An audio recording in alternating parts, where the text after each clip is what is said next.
Bebe Cool ali opposite of Bobby Wine. Onfuna bulungi. King Saha aina audience emukubira saluti olw'okuba ali mu line nani? Ne Bobby Wine.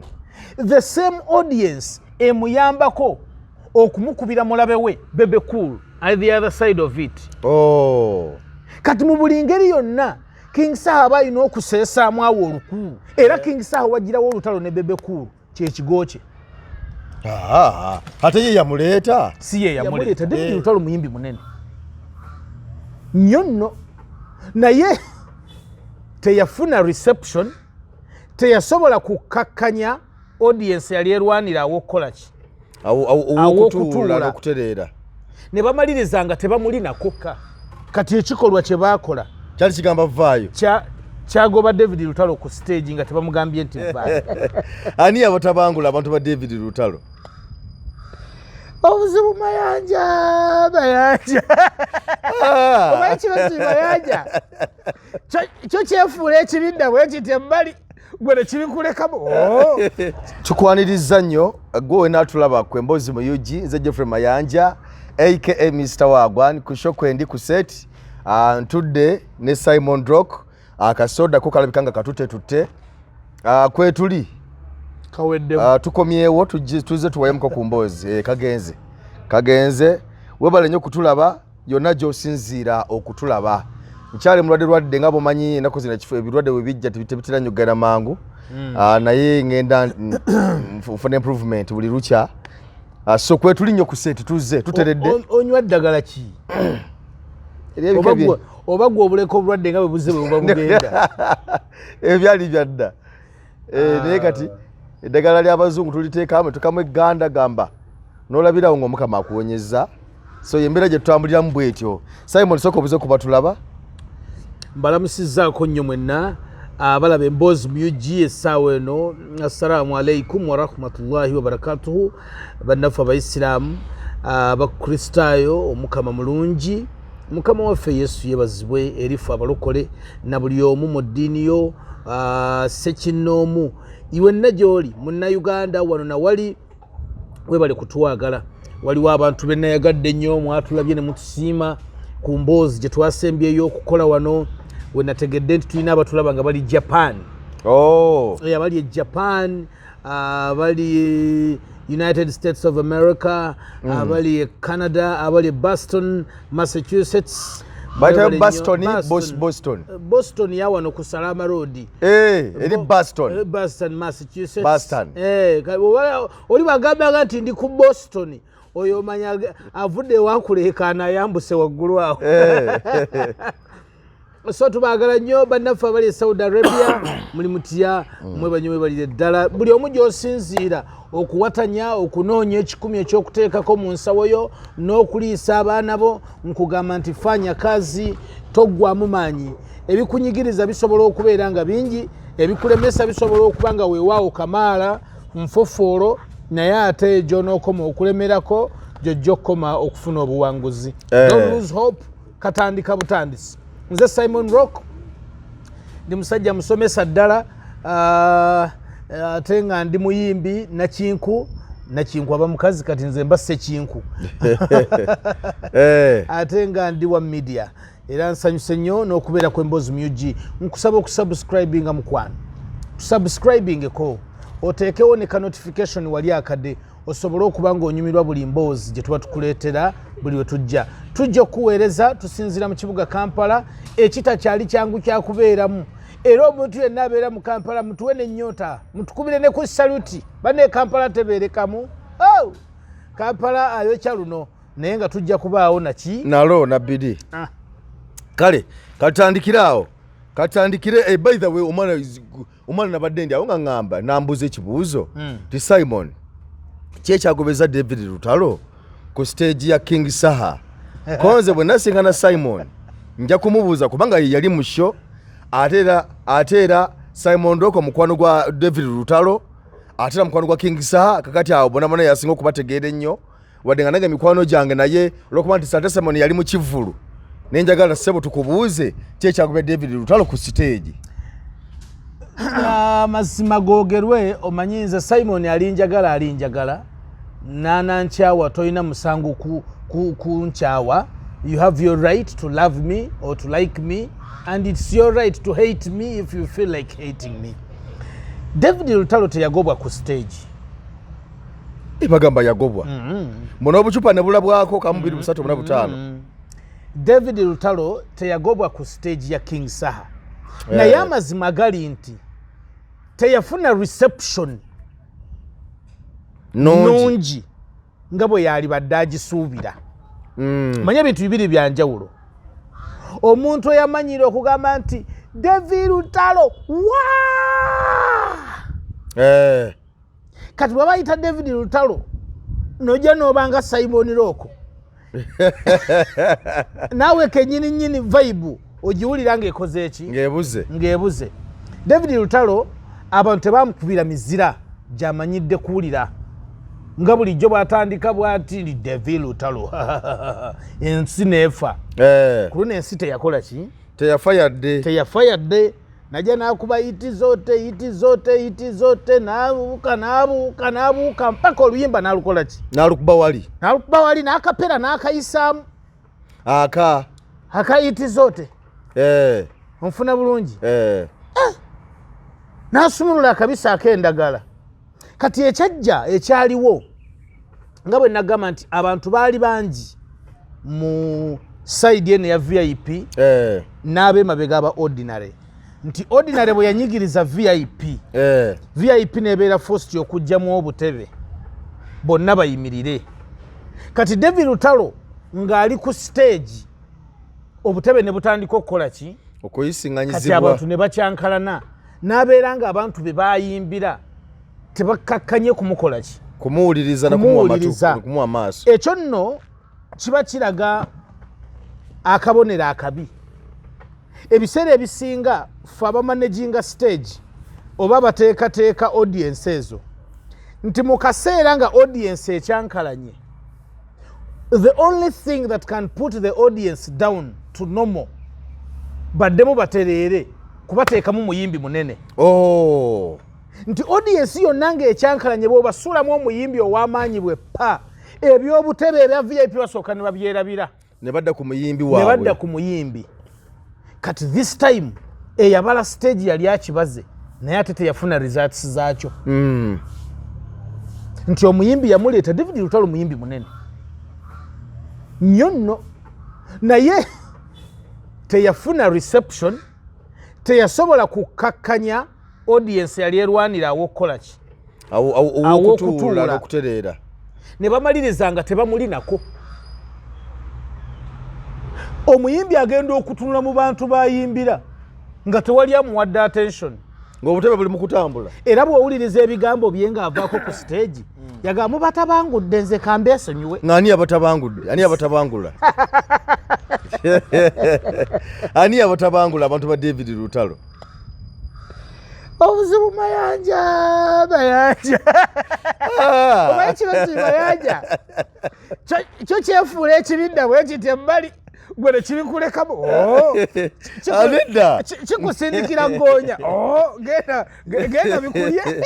Nze nebuzeyo abatabangula. Ani atabangula abantu ba David Lutalo? Ng'omusajja ayimba iti zote we bagaana okubongoota alindiridde okuleeta mubongoote ab'oku Afrikana bagaana okubongoota ne babivaamu bagaana okubongoota. Okitegedde? Yayimba ennyimba mmeka? Zaali 2 zokka bwe ziti. N'ava ku stage n'agenda ng'abantu bagaanye okutereera nga bali ku byabwe birala nnyo banoonya wakutuula ng'oyinza okugamba muyimbi gwe baleese ku stage tebamumanyi na kumumanya, ng'oyinza oba baleeta omugwira babula kumugamba vaayo. Kati nno vaayo eyinza obutakugambwa mu bigambo nti vaayo naye omuntu asobola okukola ekikolwa n'ovaayo wekka. Kati ekikolwa kye baakola kyali kigamba vaayo kyagoba David Lutalo ku stage nga tebamugambye nti vaayo. Nali ntidde mwana yaŋŋamba nti David Lutalo ekiteefu bagamba okyogedde kitegeeza laba amugobako abaana bano bandange naye ebintu bino bizibu nnyo. Nze nina obweraliikirivu. Uganda egenda kufiirwa talents nyingi. Uganda egenda kufiirwa talents nyingi. Ezimu zigenda nga zikagenderere. Endala bazikwata naweya.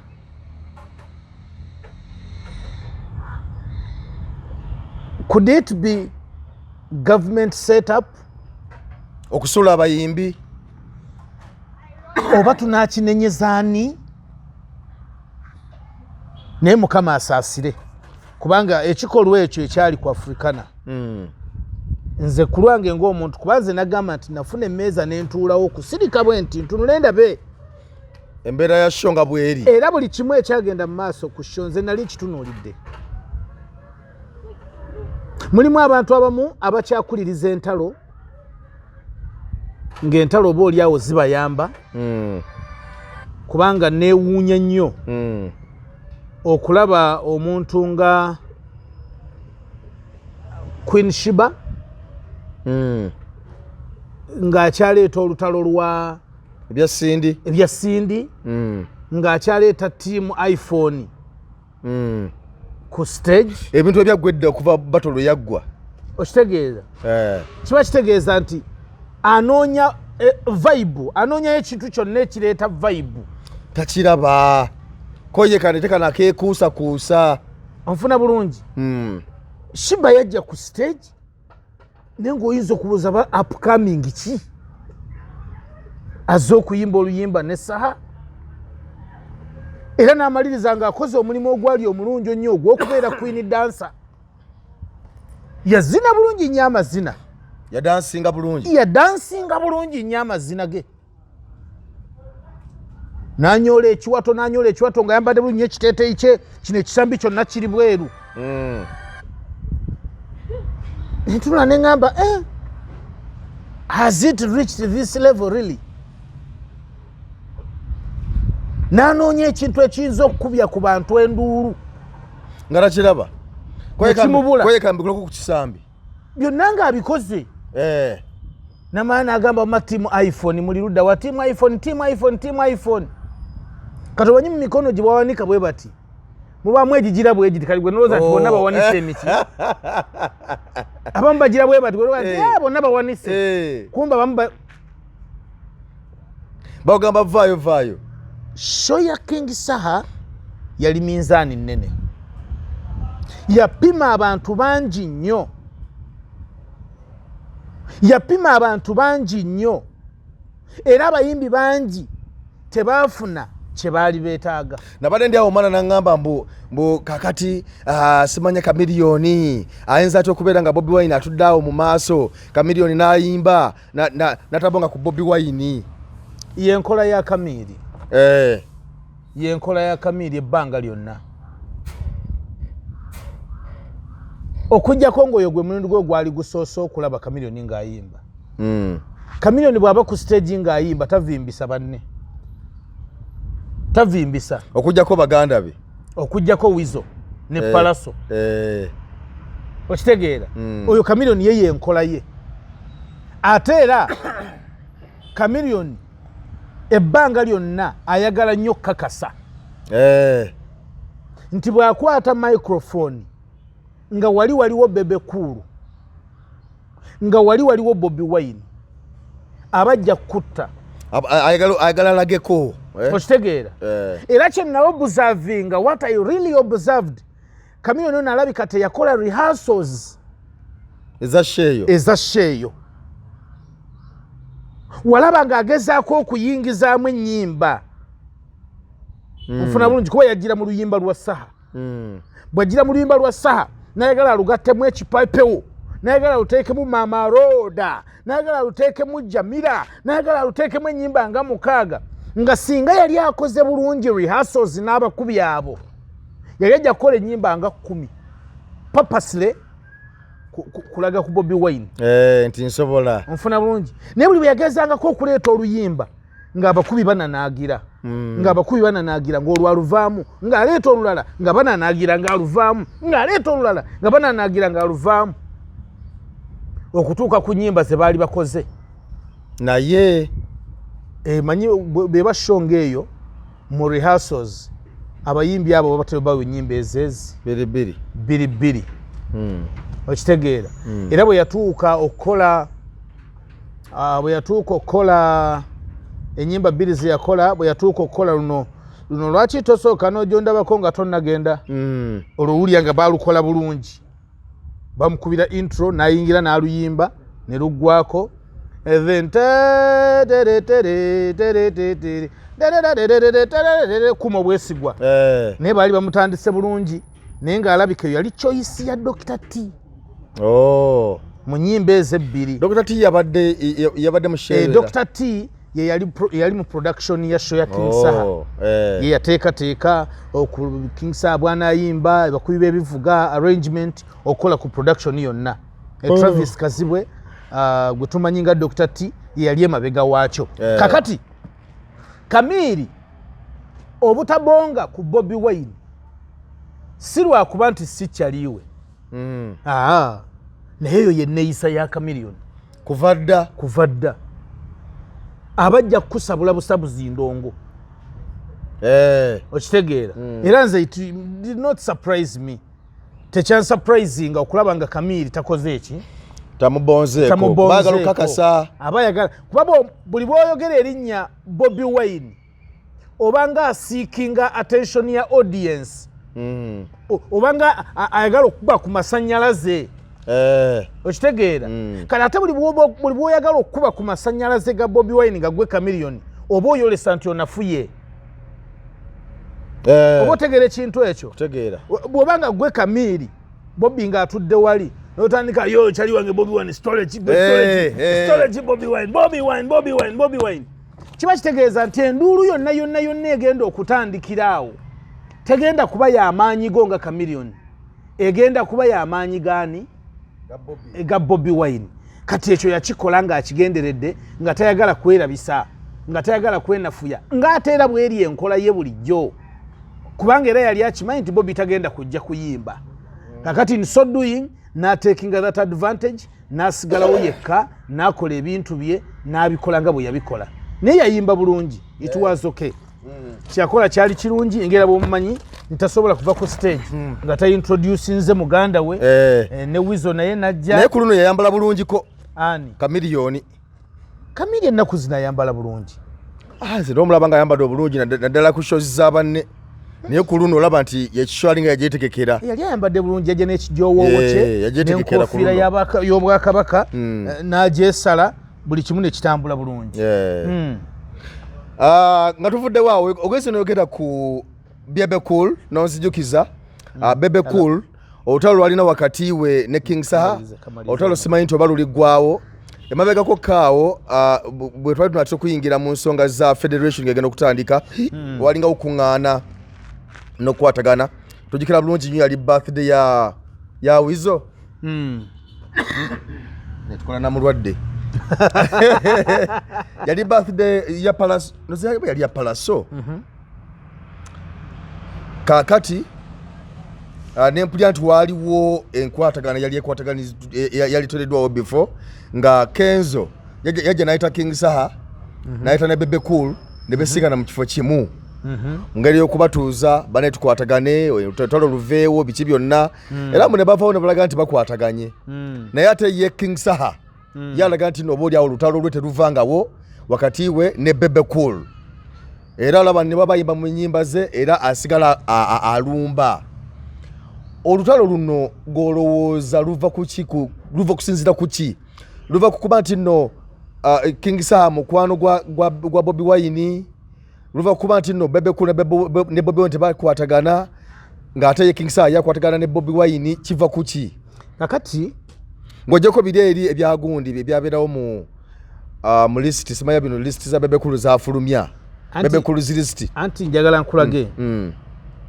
olutalo lwa Bebe Cool ne King Saha luyinza okuba nga luli very personal balina obutakkaanya bwabwe naye nga bwa munda si bwa ndongo bwamunda bonga abantu bw'obatunuulira kubanga tulabye entalo nnyingi ezize zibaawo ez'endongo olutalo lw'endongo lwangu lwa kukkakkanya okitegeera olutalo lw'endongo lwangu lwa kukkakkanya naye bw'olaba engeri King Saha gy'areactinga ku Bebe Cool alaga nti omutima gwe gulinamu obulumi obusungu buyitirivu alaga nti waliwo ekiruyi waliwo ekintu ekisukkaawo bw'omutunuulira ennyo ofuna bulungi. Ekyokubiri olutalo terusobola kusiizinga terusobola kukkakkana terusobola kuvaawo olutalo lwonna nga lukyalina omuntu aluyinamu interest. What do I mean?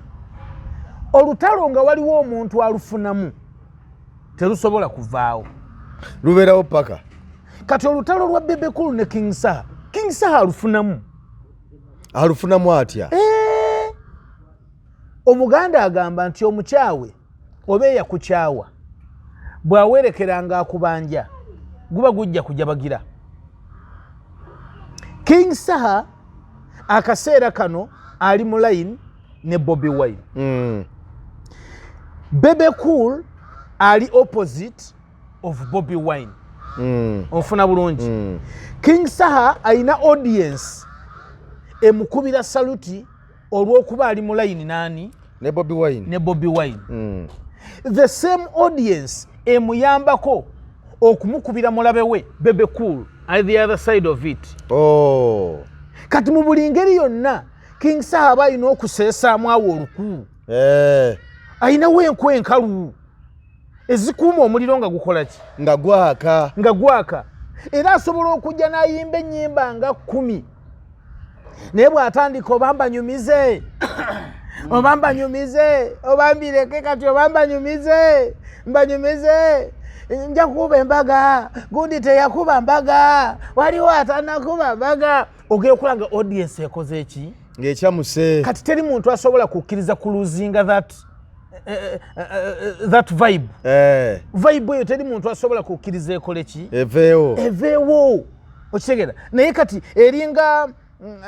eringa nnyingo ye ey'amaanyi nkwaso alina enkwaso ye alina enkwaso ye gy'akwatiramu audience ye.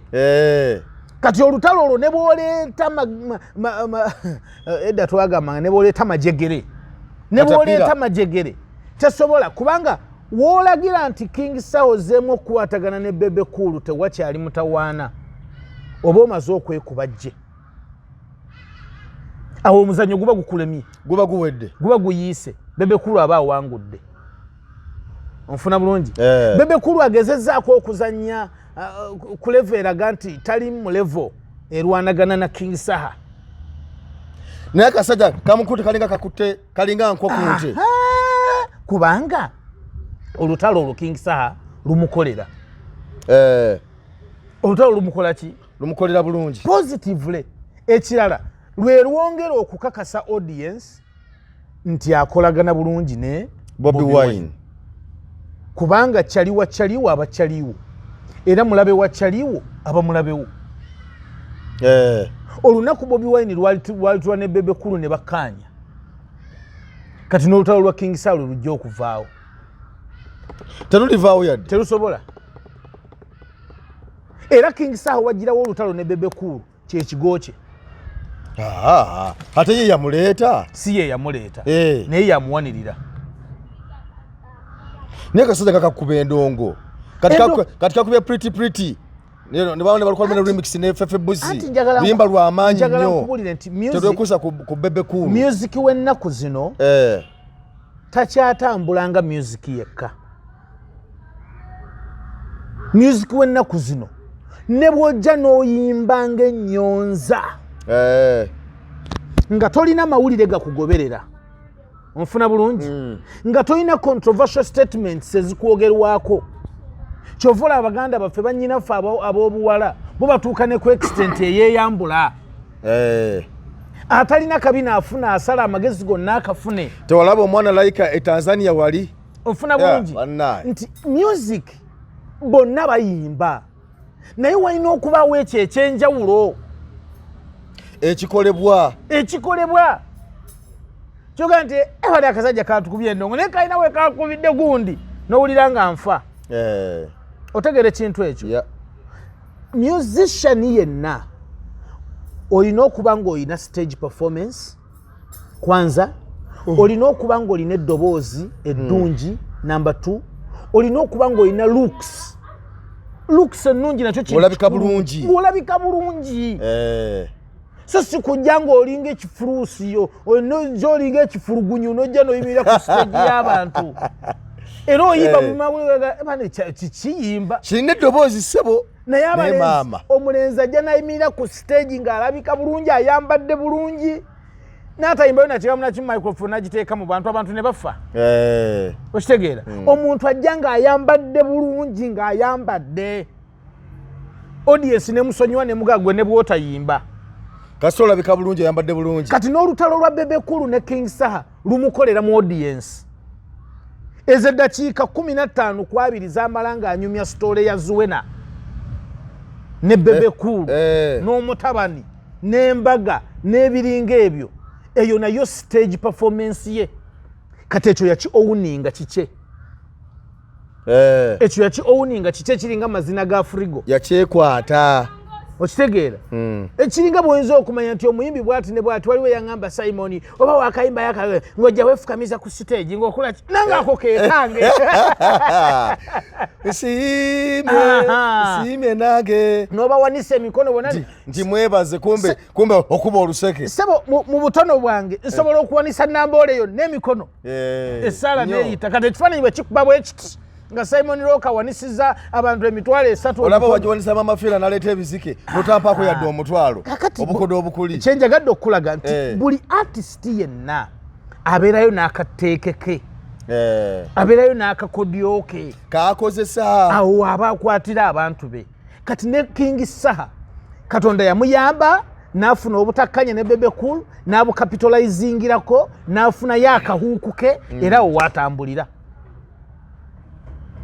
okitegeera bulungi nnyo watambulira ate nekijja kigwa mu layini nti atambula bulungi ne Bobi Wine ate Bobi Wine tatambula na Bebe Cool kakati agatta ejjinja limu nelimukubira ebinyonyi ebinyonyi bibiri kati olutalo olwo terusobola kuvaawo ng'omuntu omu akyalulyamu entalo ezize zivaawo olutalo lwa Bobi Wine Bebe Cool Chameleon abantu abo basatu we baatuuka ekiseera bo beeraba nti bakuze onfuna bulungi nnyo buli muntu ng'atuuse Bebe Cool ng'ali eri 5 star Chameleon ali eri 5 star Bobi Wine ng'ali eri 5 star kati nga tebakyalina nsonga lwaki balina okukola ki okubagana luli baakikolanga nga beesitula nga Bobi bw'akuba Bebe egguli yeriwanika mu bbanga Chameleon bw'akuba Bobi ng'egguli yeriwanika mu bbanga ne batuuka ne beegatta ababiri ne bakuba omu ne batuuka ekiseera ng'okulwana kwabwe tekukyalina kye bakubakolera ne balikonsayiringa anti nkulaga Chameleon musajja muzibu nnyo Chameleon yamalawo olutalo olwo ne balulekamu omusajja ogwo omu Bebe anti Chameleon yebukya ku makya n'akulumba gwe Bobi Wine naga byonna biveewo binabiveewo abali olaba tulibaddemu ebbanga ddene tubaddemu ebbanga ddene tewe kyetuyamba tuveewo bino ebyokulwana funyemu otegeera ebyokulwana bato kyana kito ng'ebifaananyi bikubwa ng'ava emagere ng'alumba wa Bebe gwekasitole kiggwe kati oli eri olina ekadiŋo muli eyo mulina ekadiŋo olina ekadiŋo mojeno tuli batu bakulu abaana batulalyeko nga bera ne Bebe okitegeera ye nga addaawo ye ng'azanya firimu ze kati musajja watu Bebe Cool baalumulekamu era ali mu firimu ye muntu omu okitegeera kakati olutalo lwonna buli bwe luba nga teruyina interest okitegeera oba tokyalina nsonga lwaki olwongerayo naye olutalo nga luyina gwe luyamba luba lujja kuseesebwamu King Saha Bebe Cool battle ejja kutambula mpaka King Saha lwalituuka naga naye kaakati ekimala nkutadde mu biro byonna Bebe Cool tekimukosa because otulaze nti King Saha afunira mu ddala kati ye nga Bebe Cool gwe balumba mu ngeri bwetyo ye tekimukosa ye ng'omuyimbi career ye abawagizi be ekikuba Bebe Cool si ntalo ze n'abayimbi nkiddamu ekikuba Bebe Cool si ntalo ze n'abayimbi wabula ekikuba Bebe Cool is politics. Abayimbi bonna ne bwe baali badde tebaagala Bebe Cool naye singa byawagira ebyobufuzi nga n'abantu abalala ng'ali mu layini ne audience siganye Bebe Cool bawagira naye audience nene NRM ina audience naye audience ya NRM ngera Bebe Cool bwajambala nga agambye silent majority they are quiet tebajja mu shows number 1 betwala okuba nti ba VIP nnyo abawagizi ba Bebe Cool kyokka nga ate Bebe Cool okusigala nga w'amaanyi mu ndongo ya Uganda yeetaaga ono omuwagizi omukubi w'enduulu naye ate bw'agenda kololo agijjuza kololo bw'agenda ku Serena agijjuza wona wakubidde shows ze concert ze zonna zibadde zijjuza nkugambye nti alina audience yes naye audience ya Bebe Cool si yakuleekaana si yakusanga buli wamu silent majority onfuna bulungi tosobola kukwata Bebe Cool n'omulanga n'ogamba nti kakati ku Sunday ku Lwokutaano mukono ku Lwomukaaga katosi ku Lwomukaaga zirobwe ku Sunday najja nankumbi ab'ennanama mumulinde ku Monday ab'e Kasokoso wuyo Bebe Cool tojja kufunayo wadde omulalu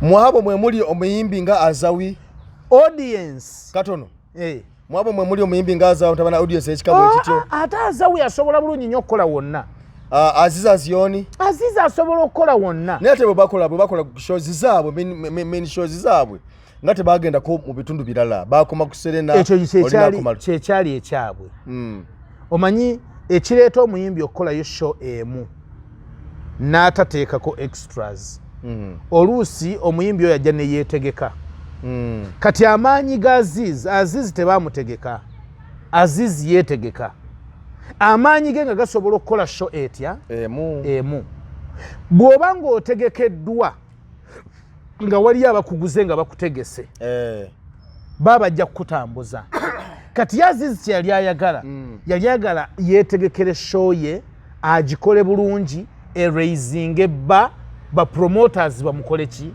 bamugule bamwongereyo oba oli awo ba promoter bo tebakikola ki tebakiraba kitegeeza nti omaze okukola ne tagetiyo togihiitinze Azawi enteekateeka ya Swang Zaven n'abaali bategese ekyo nabo baali bakibrandinze bwe batyo Azawi oba akolera sheeyo baali bakyamulanga internationally nga Azawi yeetaaga okutegekerayo event ennene basobole okwatractinga the international market ebifaananyi bikube amawulire gawandiike nga Azawi ayimiridde mu maaso ga audience y'emitwalo 3 era Azawi yahiitinga bulungi nnyo tageti ye nominations Azawi zaafunye eziri international tozimanyi endorsement akatale ka Azawi internationally bo kye baali batagetinze baali bakifuna kubanga Azawi baali bamubrandinze music wa Azawi tojja musanga nnyo wansi onfuna bulungi era abantu abaagala music wa Azawi ekisooka bali ku social media bayitirivu nnyo abalala beefuula omanyi waliwo abantu abamu nga Katonda tannabalinyisa naye nga bo beefuula abaalinnye nnyo nti bali waggulu baatuukayo nnyo so Swang Zaven yali etagetinga the international scene batandika okulanga omwana ono nga babalaga nti asobola kuba bisaawe era nekimukolera Azawi is doing well Azawi layini ye entuufu gyatambuliramu ye layini ya Kenzo layini eyo onfuna bulungi era ne music we wakatale kawabweru sika wano okusinga akawano omwana yangamba mbu yali ayagala Azawi ano mabegako neeri bw'ayagala aze omutwala ku mukolo naye ate Bebe Cool ne bamugamba watu wana milioni 7 tomujjaawo naye ate Bebe Cool yayimba ennyimba eza wano omusanga olw'eggulo nga kyamulidde omusanga olw'ekitebe nga kyamulidde music we w'abantu ba bulijjo naye ate abantu ba bulijjo takkaanya nabo azala wa ghetto kyokka nga ate music gwayimba wa ghetto akati bw'ozala wa ghetto ng'ate music oyimba wa ghetto obeera off topic obeera off topic edda twakolanga ebibuuzo nojja n'owandiika esse okuva waggulu mpaka full scap n'ogimalayo n'obikula n'endala omusomesa n'ayisaamu layini nagamba nti irrelevant aga nti ebirina makulu ekyo kati gwokyogedde mu Luganda kiddemu Bebe Cool akiwulire ebirina makulu otegedde kintu ekyo so that is how market plan bwekola ki awo weekugiramu market plan awo yemujjamu bw'oba oyagala okukola music wo ng'oyagala mutunda bweru jangu oyimbe music nga bw'olaba musajja waffe onani Navio bwe jangu oyimbe ebintu byo kati ne Navio kola show nga bwe yagikola juzi ku Sheraton kyali ayagala yes otugamba Abamerika nti oyimba nnyo but how do you work wammwe kitambula kitya abantu bakuwagira kyenkana ki otegere kintu ekyo entegekaayo ebeere etya ng'otegese okitegere kati omala okubalagako nti bino bye bakubuuza ng'ogenze kwembase bye waŋŋamba ne bakubuuza ebyo byonna bakubuuza nti show bw'oba oli wakabi nnyo okukola shows mmeka obwakabi wabula wakayimbiramu abedemu abantu bameka obwakabi bwo butulage kati kyekikozesa abantu shows ezimu bwe zityo nti ziba zakubongerako ku profile okusinga okunoonyamu ki sente azawi baali bamusetinga ng'era bamutegekera profile ye okugigejjesa era target eyo Swangs Avenue yagihitinga bulungi nnyo Bebe Cool ono lwaki agulanye nnyo n'abayimbi bengamba kale nga message bayita bato naye abayimbi abagezaako kuvaayo tulaba nti nno kati abadde agulana King Saha agulanyeko n'abayimbi ab'enjawulo nzijukira ne gundi betwalako ne Kenzo betwalako ne Gravity omutujju bwe mbaserabidde si kinene nno kyayagala n'abayimbi bali awo batoto ndaba bamulumbalumba nnyo abeera nabo nnyo mu lutalo ekituufu kiri nti Bebe Cool musajja mukulu mu myaka emyaka gya Bebe gina okuba nno nga giwera lwakuba saagala kugibala n'emyaka gya Bebe giwera 5 jiyinza n'okuyitamu kubanga osanga Ssemakula ng'ayita Bebe mukulu wange kati omuntu Ssemakula gwayita mukulu wange mukulu wange ekyo kiba kirala osanga Kamiiri ng'agamba nti Bebe oyo mukulu wange ekyo kiba kirala kakati bw'ova ku myaka industry agibaddemu ebbanga ddene agitegeera kati awulira nga waliwo ekitiibwa kyalina okuweebwa kyataweebwa respect ofuna bulungi awulira nga buno obwana bwonna bulina okujjanga ne bufukamira ne bugenda ku makya ekiwatule ku geeti naye omuta Uncle Bebe talina kuba na Uncle Bebe papa muzeeyi bw'oba omuntu gw'oyita uncle oba okkakkanyizaako muyinako era ku makya mwe bafameyika ne mugenda mugamba muzeeyi mwe ba Gravity muyinako era ku makya muzeeyi kati ekitiibwa ekyo tebakikaka bantu ekitiibwa ekyo kigabibwa okusinziira ku ngeri gy'oyamba abantu abo na biki by'obakolera then in giving you back ne bakuwa ekitiibwa naye bw'obanga ekitiibwa ekyo si kikolerere nga gw'olaba oluddewo naye abayambi era kubanduza bo tebamusiima yabagamba omuyimbi alina okukola video nga ababuulirira nti omuyimbi alina okukola video eyakabi omuyimbi alina okwambala obulungi omuyimbi alina okuwunya obulungi omuyimbi alina okgendako mu jimu alabike bulungi ebyo omuyimbi kati asigale nga motivational speaker asigale nga kansala asigale nga ki kakati olw'okuba abaana bano tebawa Bebe Cool kitiibwa ekyo ate nga ye awulira ng'akigwana onfuna bulungi kwe kubeera nga tawulira nsonga n'emu lwaki King Saha batamufukaamirira kuba bw'apimapimamu emyaka gya King Saha nga gya mutabani we Hendrik Sali agenda okubala King Saha ng'oli mu 30 32 31 30 agenda okupimapima mutabani we sataweza emyaka 4 tagirina omusajja yasookera mu kuvuba entebe okubeera okumpi n'amazzi tekitegeeza nti wavuba abamukulu nawe olina emirimu gye wakola gwe wapootera byali byakati wapooteranga ebizimbe by'abantu sibiwulira amatu tegaliiyo mukyaka omuyita wakati twamukolako neera emyaka nga Museveni yakawamba twaliza mumbuli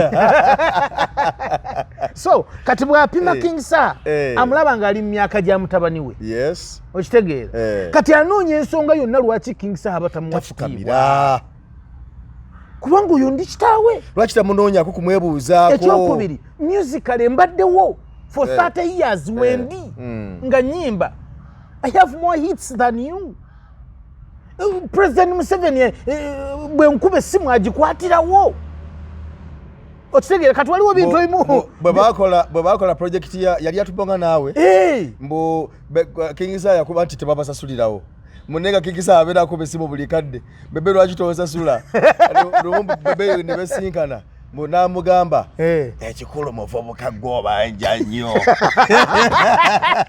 muvubuka gw'obanja nnyo era kagamba mbu bakagala mugamba bugambi mbu anti manja nnyo kuba nakola nnyo otandise okujjayo nno ebimu ku nsonga ebiwalaganya omulenzi oyo n'omusajja ebyo byebimu ku ebyo era bw'oba owulira mu luyimba lwe olwa Zaakayo yatandika ng'oluyimba lugamba nti nkyakubanja ez'akatale seba omuwooza w'akatale kati yatuma munne beega omuwooza abeera atega ngalo manyi mwe muwulira ennyimba temuzirowoozaako sebo gwe beega wa kuno nkyakubanja n'ez'akatale weefuula omutume mbugogo batume okujja eno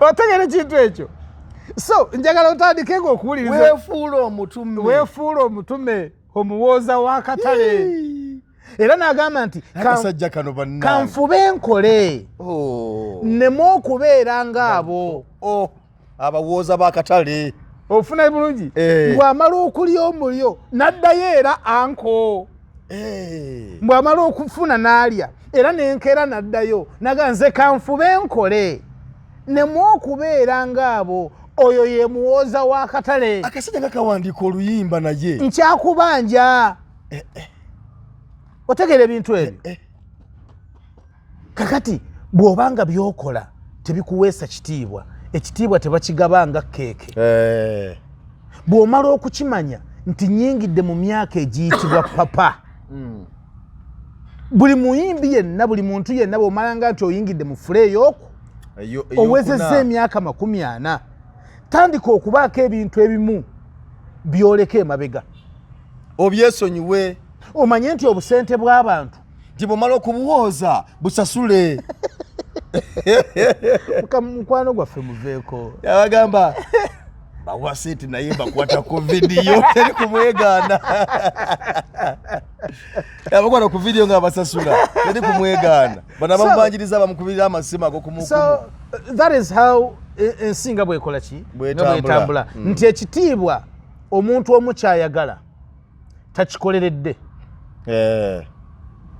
ayinza okuba nga akikoze ye ng'omuntu ng'emyaka gikuwa ekitiibwa nga sente zo zikuwa ekitiibwa naye ng'abantu b'oyagala bakuwa ekitiibwa tebalina nsonga ya muzinzi ekuweesa kitiibwa buli we bakulaba bwe bati bakubamu ebituli buli we bakulaba bwe bati nga bakuba agatuli audience yennyini tekuwa kitiibwa kuba naawe togiwadde kiki kitiibwa ogira mu makooti ojja ovimba ogamba kati bannengera kati baleka batidde bagamba nti eyo bosi kumbe balino bagawoza laba ekibbi kyakuno obwa bosi laba ekibbi kyakuno kikyo kijja okitegeera obwa bosi bw'obanga obwagala tobwambala kola ebintu ebikuyitisa bosi nze nina bakama bange si bangi mayanja nsobola okuyita boosi wange n'obuuza wali onsasudde ki anti kineebuuza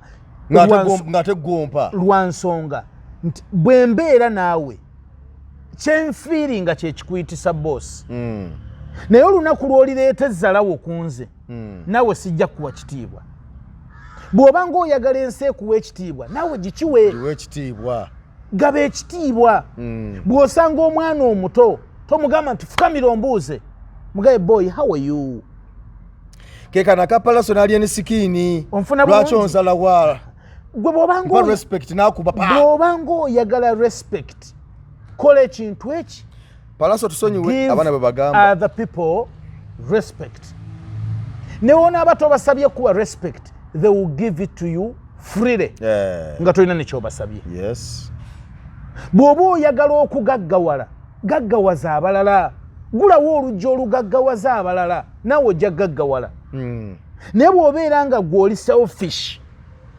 ng'oli naasiwa mukange bajjajjaffe bagamba nti naasiwa mukange asiwa mukabukuku bannange mwagala akankwasa yaba abayigiriza olulimi lwaki tetukoma wano zembale nabantuembale nyumiddwa nnyo tukomewa tebatwongera neddakiika nga 10 tukomewa emboozi kubanga njagala okubategeeza nti kojja Kimbowa munnayuganda omusawo eyakuguka ennyo mu kujjanjaba bannayuganda n'endwadde ezibaluma zonna akujjanjaba ate era n'owona kojja Kimbowa akugamba nti ebyowulira bikutambula mu mubiri togayita amalogologo togamba nti bakusindikidde amajini amagumba ebinywa omusaayi nerves muscles engeri gye bikolamu emirimu gyabyo omutima engeri gye gupampingamu wasobola okubaawo omusuwa nga watandika okuzibikira abantu amuyinza okweraba ng'omutono gwe nolowooza nti abatonzi tebaba n'amasavu n'akate akatono okasanga nga kajjudde amasavu naawe osobola okuba ng'oli mutono naye ng'ate amasavu gali munda nga gakuzibikira emisuwa nga tokyasobola na kufunctioninga ng'omusajja oba ng'omukyala genda bakukenenula amasavu ago oddemu kuli kabiriiti ensi eno eyagala abantu abalamu amaka gayimiriddewo lwa bulamu bw'ogwe ssebo teweegayaalira naawe omukyala teweegayaalira basangibwa luddawa bakojja Kimbowa basangibwa Wakaliga awo emmenga awo abalala basanga ofiisi endala ku lwokuna abeera mukono ye kojja Kimbowa ennamba y'essimu ya kojja Kimbowa weeyaayo ennamba ya kojja abakyala awo tokkiriza maka kufa abaami tokkiriza maka kufa nawulya busemali kusereza erigenda emugga byonna bitereza bulungi nnyo ogenda oli wa Lugave okomawo oli Musheshe ng'ogenda oli wa Lugave nga n'erinnya bakkazaako lya Nabukalu okomawo gw'embabazi ayina byona ku 0758 495 335 0758 495 335 kubirako kojja Kimbowa olabe bwana akuyamba si bya mu kisenge byokka wabula n'obulamu obwa bulijjo kabootongo simanyi magumba ate omutwe gunnuma nze munnange buli wenzuuka ku makya ng'ekintu kimyansa mu mugongo okyusiza emifaliso oguze emipya na buli gumu oguguze biganye genda bakujjanjabe ojja kutereera 25 December Christmas Kawoowo tuli ku kalenda papa Mr. Kisemakula ulire endongo ya Kawoowo naye mugiwulirize engeri gyetambulamu Mr. Kisemakula Kawoowo King Saha Kawoowo Spice Diana Kawoowo B2C mu Kawoowo Honorable Geoffrey Lutaya mu Kawoowo Irene Namatovu mu Kawoowo Haruna Mubiru mu Kawoowo genda oleete Morini Nantume mu Kawoowo ez'empologoma mmeka pologoma njerere bisimenye mu nsaasire Kajubi Kibijjigiri mu Kawoowo Simon Rock n'abalala bangi bwe tunaavaawo Akawoowo kasituke kagende ku Nature Resort kakulembeddwamu David Lutalo tuyoke tugatteko David Lutalo akulembera ye Mr. Kisemakula akulembera Akawoowo ye Mr. Kisemakula addirirwe David Lutalo ebeera omuganyeeko obeera omuganda wo ne David Lutalo onalewajoprotaya bonna basigadde fenna ku Nature Resort waggulu wali Emaya so nga ate Christmas tugenda kubeera awo ku kalenda olusooka omwaka endongo egenda kunyookera eggaba olusooka omwaka oyo simanyi gy'anaabeera lutandikireeyo oyo ye simanyi omwaka kati agutandikirawa tugenda kujja n'emboozi y'amayinja abanaatugoberera emboozi egenda okuddako tugenda kujja n'emayinja Ronald ayagala kugenda ku Serena mayinja ali worth okutwala abantu ku Serena kyekibuuzo is mayinja worth okuyita abantu okugenda ku Serena Hotel tulinde mu mboozi eneddako Diamonds Pre-and Primary School liri buddo twala omwana asome gwalowooza kukyokutandikisa omwana okusoma ddala abaana abatandika n'abagenda okukyusakyusa okusinzira ku mbeera nga bweri alowooza ku Diamonds Pre-and Primary School lyesomero lyokka ligenda okusomesa omwana limubangule bulungi nnyo mu byensoma mu byemizannyo mu mpisa ez'obuntu bulamu ng'omwana omuto n'ebirala byonna abaana babeera smart babaliisa bulungi abasomesa batendeke bulungi ab'ekisulo basula bulungi kubanga ebisulo bwebiri babatambuza bulungi nnyo emmotoka namu bulungi nnyo mpya ttuku zibatambuza okuva waka abadde okuva ewaka okubalita ku ssomero n'okubazaayo ewaka emmotoka weeziri swimming pool weri ku ssomero ate nga lukimu kyonna ekitaagisa omwana okusoma library weri nteeketeeka bulungi nnyo erimu buli kitabo kyonna ekitaagisa omwana okusoma obulungi ddala tebagikyusa bulungi eddwaliro weeriri abaana babajanjaba bulungi singa bafunyemu okusomoozebwa mu byobulamu n'ebirala byonna ssomero liri ku mutindo gwa waggulu nnyo kikanga ate kasente kasaamusaamu so twalayo omwana asome ku Diamonds Pre-and Primary School liri buddo Kimbejja side yawo buddo Kimbejja kale banafa ba SMP Tours and Travels bali waggulu nakasera awo kuzimba kita Julina Complex level 1 gendawo babagala ku nsonga za byakutambula ku nnyonyi kuyamba kugobera ku visa ku passport ku air ticket n'ebirala byonna n'okulambuza amawanga ag'ebweru ne wano so beekwate byonna babimalanga side yawo ye SMP Tours and Travels byebyo Fit Club kyebusaabala butuva wano butulaga kwota mukko kukola ku gym aerobics byonna tubikola side ngaawo abana banyeka massage ogenda ku fit naye ekibuto kino ekibuto tekinnuma era badde planning okumpa ez'obugoye toleeta nange nkolako byensobodde mutukirize tuve wano tugende twejjanjabe mukko side yawo twayembera nga bwetambula kale tubasiibudde Geoffrey Mayanja aka Mr. Wagwan.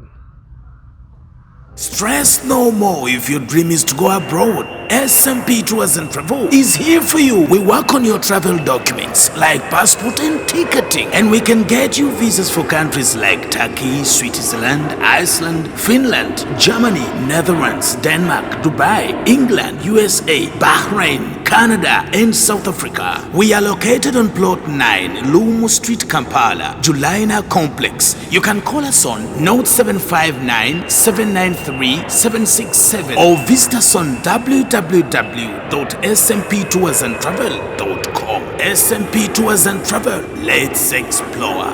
Bannayuganda ninawo obubaka obutalinda nga buntumiddwa musajja wa Katonda Omulanzi Jafari asangibwa e Nakisunga ng'oyitidde mukono wa Antony. Abalondoolwa ebizibu eby'enjawulo ebibatunuza mpulunkanyi ng'owetulwalamusa abangi ng'amajinni, emizimu, abaagala n'abayuugayuuga, omuntu walemedde mu kkomera n'ebirala. Bw'otuuka ewuwo ojja kukuba ssemukiti ng'embwa eyogereza. Musajja wa Katonda agenda kukwatako bukwasa akoomera essaala olwo akajagira kalamule ate nga n'akasiimo kaleeta omaze kulabako. Omulanzi Jafari alimu n'amaanyi ag'ekisalaziba nga bw'oyota ku kyoto kye kino ovaawo emikisa egyesiba gitadde n'ebizibu okukalirawo. Omulanzi Jafari mwangu okufuna ku nooti 7 nooti 38888 oba nooti 783988813.